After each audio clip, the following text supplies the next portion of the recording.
Good day, spiritual beings from Celestial Medium. Before the dawn of time as we know it, it was a time of creation. Energetic beings that had never known mortal bodies were manifesting reality on behalf of the Creator. These luminous beings of love and light, formed from the very essence of the divine, existed in perfect harmony. Yet within that sacred harmony, a shadow began to stir. A discordant note in the celestial chorus, a single willful heart desiring more than its allotted place. It was the spark of rebellion, one that would ignite a war so great it would shake the very foundations of the cosmos. A betrayal that shattered the celestial order and set the stage for an eternal conflict between light and shadow. This is the story of the divine warrior, the protector of light, the prince of the heavenly hosts, Archangel Michael. Join us as we explore the commander of the army of the heavens and the battle of the fallen angels. It was in an age before ages when the Creator fashioned the celestial realms and adorned them with beings of radiant glory. The angels, messengers of divine will, shone like living stars, each burning with a sacred purpose, a song of devotion in service of the Creator and the creation, the unbegotten and the begotten alike. But among them one rose in defiance. Lucifer, the bearer of light, once the most resplendent of all. Consumed by pride and desire to be equal to or greater than God, Lucifer sought the throne of the Almighty. Pervading the gift of free will, he chose evil. His rebellion shattered the harmony of the heavens, as a third of the angelic host followed him into insurrection, initiating war against the good. The heavens trembled. The sacred order was torn asunder. The moment was monumental, the first betrayal, the first war. The beginning of the polarity between light and darkness. Celestial swords were drawn, and the clash of light and shadow erupted into a battle so vast it was said the stars themselves dimmed in sorrow. Ancient writings, now lost to time, spoke of great hosts arrayed in formation upon fields of eternal light, of luminous banners bearing holy symbols, and angelic trumpets sounding a call to arms that echoed from the highest heaven to the edge of the void. And at the forefront of the armies of light stood one. His name was spoken as a battle cry that reverberated through eternity: Michael. He thundered in wielding a sword forged of celestial flame. The sword itself was made from the first light ever spoken into being. The very words, "Let there be light," crystallized into a blade. The battle raged across the firmament. It was said the rivers of heaven surged red with the fire of fallen spirits. Great angelic beings clashed like living comets, their wings tearing the heavens with every blow. Lucifer, adorned in armor of stolen starlight, faced Michael in a combat that shook creation itself. Lightning burst from their blades. The very firmament quaked. The story of this celestial war would later be immortalized by the English poet John Milton in his epic masterpiece Paradise Lost.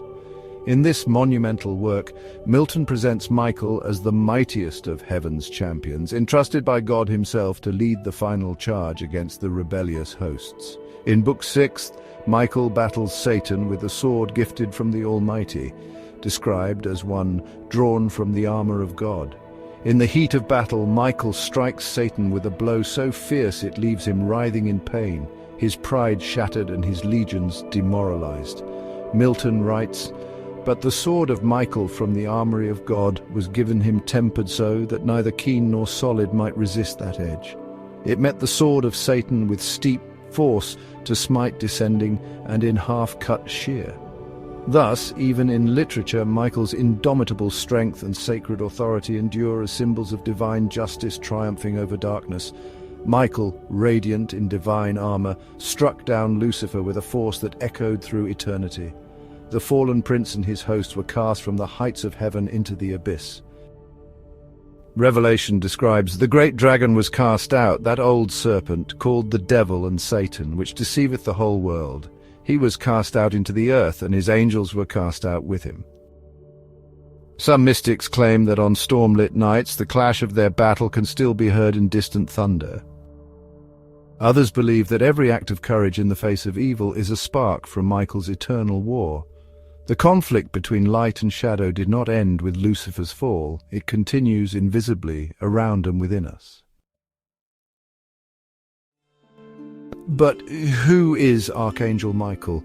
To understand him, we must first understand what an archangel is. In the celestial hierarchy, archangels are leaders of the heavenly host of angels, divine generals entrusted with carrying out the highest commands of the Creator.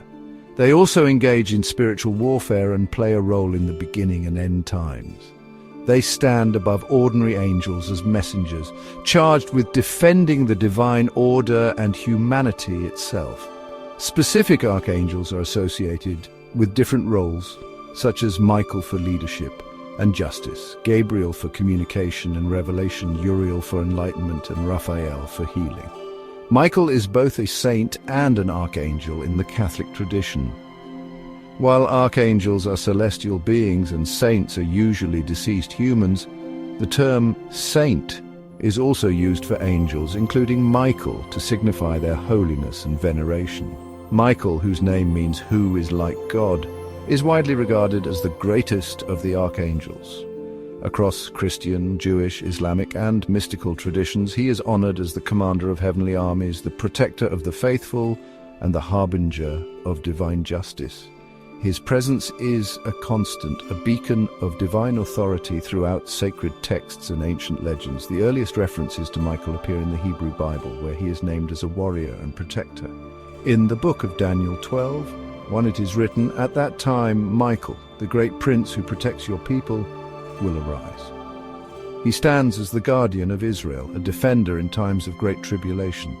In the New Testament, Michael's might is displayed in the climactic vision of Revelation, which we explored, recounting, "And there was war in heaven. Michael and his angels fought against the dragon, and the dragon fought and his angels and prevailed not, and the great dragon was cast out, that old serpent called the devil and Satan, which deceiveth the whole world."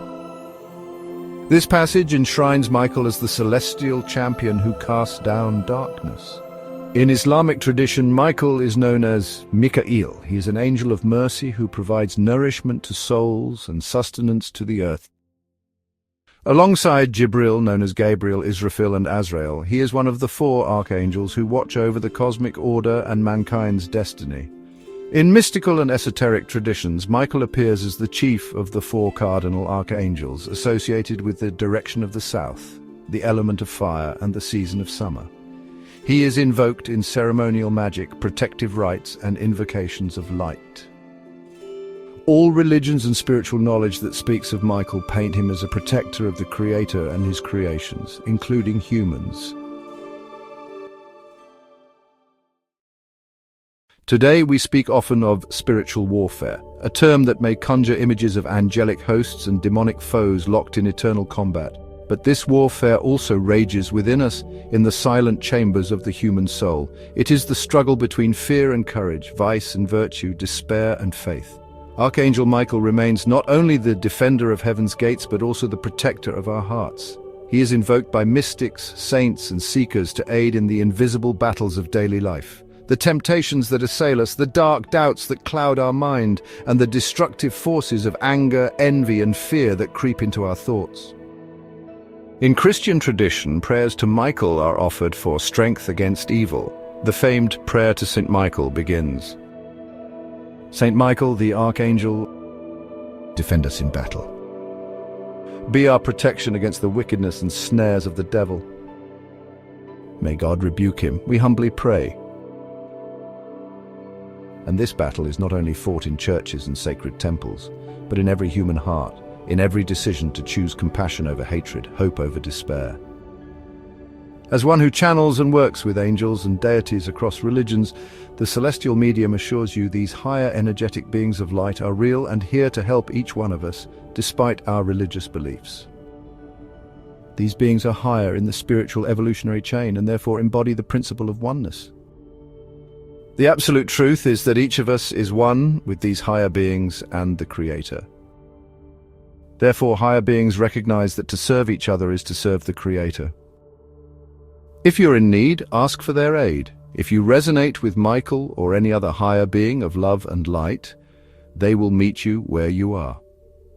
Spiritual warfare, then, is not simply an ancient myth, it is the ongoing struggle for our souls and our destinies.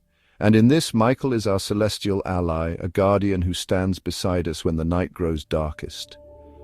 When you summon his name, it is said his presence shields you like a radiant flame, his sword severing cords of fear and doubt. May we remember the ancient war not as a tale of a distant heaven, but as a reflection of the eternal war within, that good and light can be found in the darkest of places.